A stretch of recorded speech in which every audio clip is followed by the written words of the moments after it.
There's being manly, and then there's being plain controlling. And I don't fuck with plain controlling.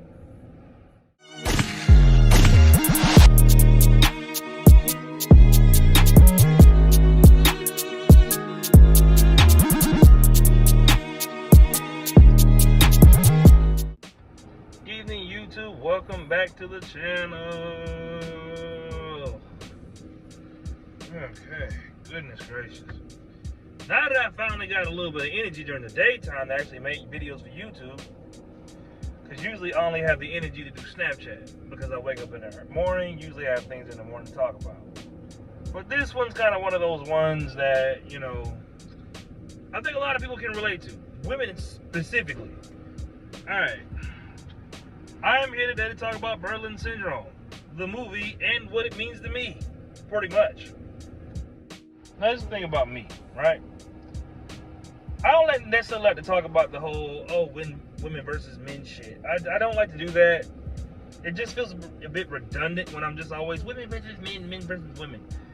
Now, Berlin Syndrome is a movie that me and my girlfriend pop in a lot. Like, for some reason, I don't know, like, there's a handful of movies in our house that just, you know, they're in the Rolodex pretty much. Like, you know, Berlin Syndrome's one, Texas Chainsaw Massacre 2003, and I think Texas Chainsaw Massacre 2007. Like, those are like constantly on rewatch. And I think the movie Triangle might be in there a little bit. But anyway, right?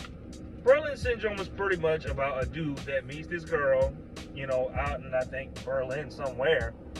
Talks to her, gets to know her, and pretty much traps her in his house on some bullshit. Now, where does this apply to the average day-to-day person? A lot of you men have Berlin Syndrome.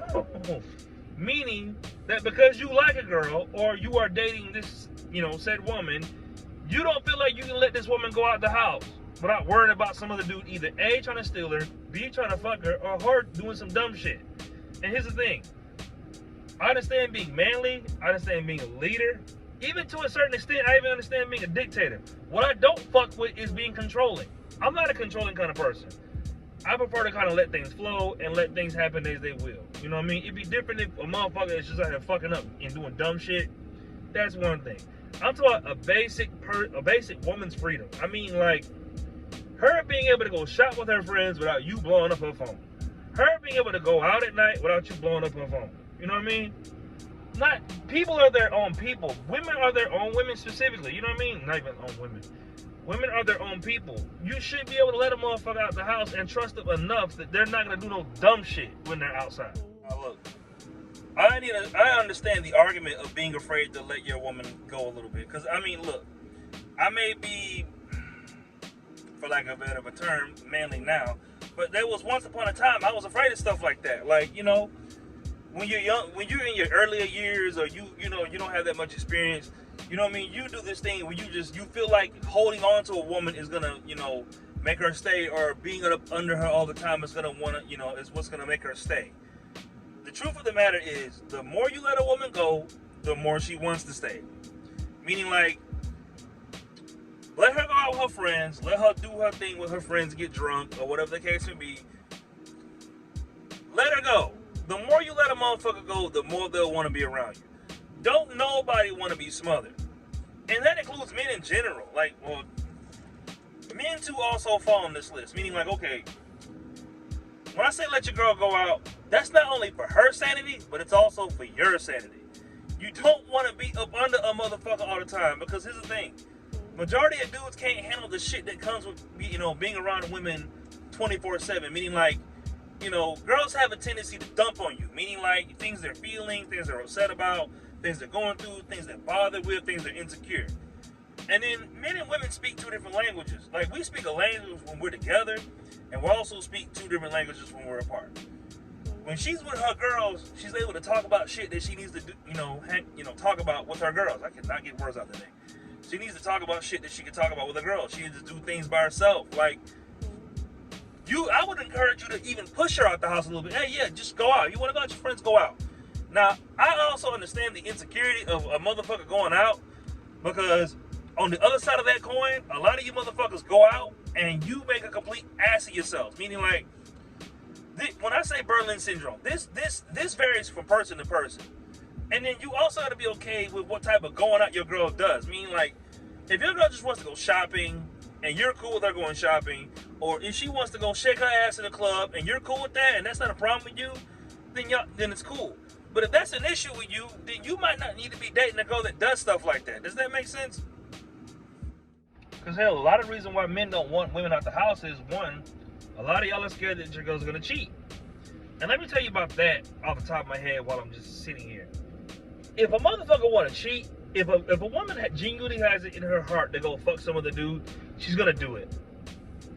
That's like, you know, a motherfucker wanting to go kill somebody. If someone wants to do something bad enough, they're going to find a way to do it. You know how everybody, you know, what was it? How the drinking age is 21? And they're like, oh, you can't drink legally until 21. Ain't a damn person in America, probably except me, actually listened to that. Like, I didn't start drinking until I was like maybe 28. So, but the average teenager starts drinking very early. They start partying very early. You telling them not to do some shit is gonna make them do more of it. Like, there's a difference between control and a boundary. Like, if your boundary is like, hey, I don't want you dancing on other dudes, and she goes and does that, then you gotta be strong enough to leave a motherfucker behind that shit. But if you're gonna be one of the type of niggas that's gonna set a boundary and then she violates the boundary and you don't do anything about it, like, then she feels as though she can violate that boundary again. But trapping her in the house ain't gonna solve that. Handcuffing her to the sink is not gonna solve that. Nailing her to the floor is not gonna solve that. That is the worst way to try to keep a woman. By literally trying to keep a motherfucker. You are not gonna be able to hold on to a woman like that. A woman's not gonna wanna be around you if you're doing all that. That is some of the most annoying shit in the world, when a motherfucker just will not leave your ass alone, like, for nothing. I don't even understand a man being like, this is my spouse, this is my wife, you know, this, that, and the third, or whatever the case may be. I get that. I really do get that. But here's the thing. A motherfucker gotta want to do that of their own free will. You trapping them in the house, you putting them on sink duty, yo, you supposed to be home and cleaning dishes. Look, man, the best way you want it is for a motherfucker to want to do it consciously. Meaning, like, they love you enough to do that for you. Versus, like, you trying to force them to do it. You're making them do this. You're making them do that. It's one thing to influence somebody to do something. It's another thing to try to control them and force them into it. Personally, I'm not a fan of, like, forcing anyone into anything. I cannot fucking get words out today. I don't like forcing anything. I don't like forcing it. Because when you gotta force something, you're getting like a diet version of it. Meaning, like, let's say you're paying for sex, right? Let's just go down this road for a second. You're paying for sex, right? You're really getting a bootleg version of sex.